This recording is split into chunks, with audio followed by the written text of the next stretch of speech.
자, 그리고 중국 쪽 이슈도 좀 살펴보도록 하겠습니다. 최근 뉴스를 보니까요, 중국 쪽 수입이 둔화되고 있다, 기계류 수입이 둔화되고 있다라는 이런 뉴스가 들려오고 있습니다. 결국 이제 중국은 한국 기계류의 최대 수출 시장이다라는 점에서 이처럼 중국의 수입이 둔화된다라는 것은 우려할 수밖에 없는 사안이거든요. 그렇죠. 예, 그렇죠.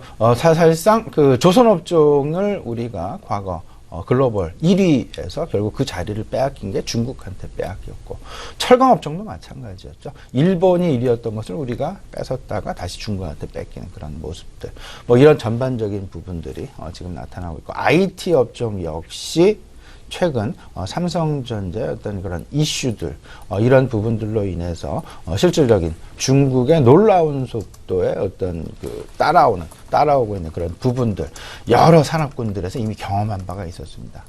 최근 이제 그 기계류에 대한 관심, 그리고 정밀 기계에 대한 관심, 아마도 4차 산업혁명군에 있어서 가장 중요한 핵심 정밀 기계 부분은 우리나라 상당히 글로벌 시장 내에서 경쟁력을 가지고 있다라고 해도 과언이 아닐 듯 싶습니다. 실질적으로 과거 양대국이었죠. 독일과 일본이 가지고 있던 정밀 기계류의 시장, 우리나라가 진입을 하는데 성공을 했고요. 실질적으로 중국 시장을 살펴본다라면 중국 시장에 가장 많이 수출을 하고 있는 나라, 국가, 일본, 독일, 한국 3대 국가로 지칭이 된다라는 거. 근데 최근 이번 올해 들어서 누계를 좀 살펴봤더니 중국의 기계류 수입 부분이 10% 이상 감소하는 그런 모습을 보였다. 여기서 각 나라별로 좀 살펴봤더니 우리나라는 15.9%가 감소를 했고요. 독일 16%가 감소했고, 일본은 상대적으로 조금 좀 덜 감소한 0.7%의 감소에 그쳤다라는 그림.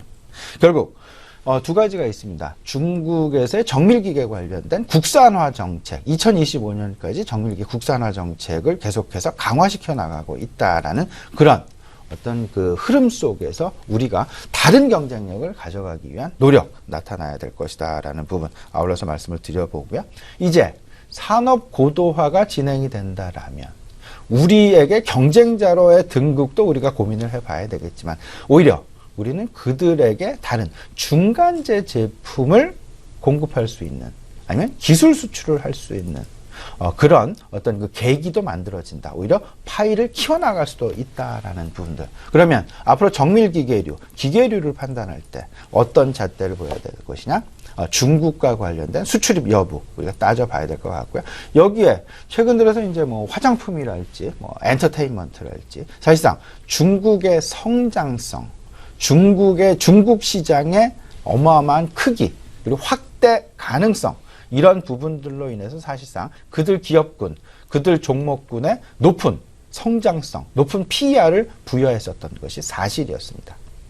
이제 과연 PER이 축소가 될 것이냐, PER이 다운될 것이냐, 아니면 PER이 업이 될 것이냐라는 부분들, 이런 어떤 그 거시적인 그런 산업별 지표들, 이런 지표들을 통해서 우리가 미리 한번 대비해 볼 수 있는 그런 잣대로도 사용을 할 수 있다라는 부분 생각하시면서 조금 기계류에 대한 부분들, 계속되는 대중국 수출 어떤 그 데이터 부분 꼼꼼히 체크하시는 그런 습관 길러 나가셔야 될 것 같습니다.